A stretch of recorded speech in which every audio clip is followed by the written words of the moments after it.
at a club, and I just started working there. Like, you got to get up there. You got to do the Tarzan day. Swung across the nightclub, like 2,000 people on a vine. You know, oh, and the whole deal. Like, they had that sound effect thing going. Like, get back up. We need an Indian for YMCA. So then I get up there, and they give me the headdress, and then he's like, leave the loincloth on and the Indian headdress. And then there was this lady, and she's like, hold on. And she put like war paint on my face. He's like, go bartending that. And I decided I tried to find this alter ego, and I was wearing like combat boots, a kilt, and I kept the war paint. I was stage diving and catching myself on fire. And one day I walked in, and they go, the MVP, they're like, Wild Bill. I was like, who's Wild Bill? You're Wild Bill. And then one day I walked in, and they painted the whole back of the bar with a caricature of me with the Indian headdress. Oh my and God. put Wild Bill's bar. Oh my God. And I worked there for like 4 years. 2,000 people a night, 4 nights a week.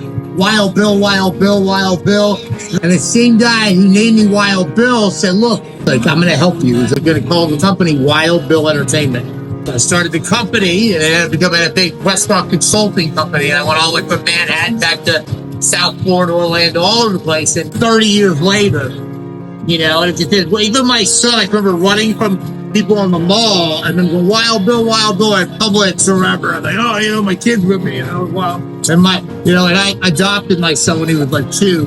Wild Bill. And I go, no, you don't call me Wild Bill. I'm like, he called me Bowie instead of Bill. I take care of my daughters, and I go home, and that's what I do.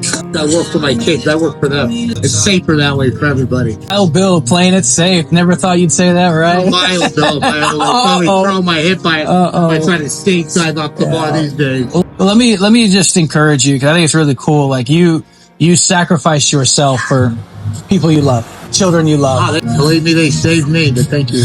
You have to deny yourself, right? Oh, sure. You have to and be there for people that you love, and you may or may not realize it, but you're living the gospel story. That's what Jesus did for us. Those girls needed you. So you humbled yourself, you left a certain reality, and you sacrificed your life to make a better life for them. And that's what Jesus did for all of us. He sacrificed his life for us by dying on a cross, so that in the same way that your girls could be reconciled to their father and have a home, that's what Jesus did for us. And so we can be reconciled to him. And we're out sharing that message with people. And I just wonder, is there a time you've ever given your life to Jesus, or would you want to? Yeah? New Ulm, Germany, 1987. I'm not a big religious person. My faith is strong. I see that. Not that I could never wander upon probably a church where I felt like I fit in or something, and that day could probably happen. But I guarantee you fit in a church. We have a church. We do church out of a bar, much like this. I mean, this actually looks very similar to Growlers. I got sober and baptized. And baptized. We baptized. We go to kiddie pool and baptized. On behalf of your girls, thank you for what you did. Oh, thank you. Thank them. My dad passed away at 50 because he didn't give that. On behalf of your daughter, I'm proud of you. I'm grateful. And then your prayer meant a lot earlier. I appreciate that very much. Yeah, for sure. I almost forgot your food order. The prayer meant something.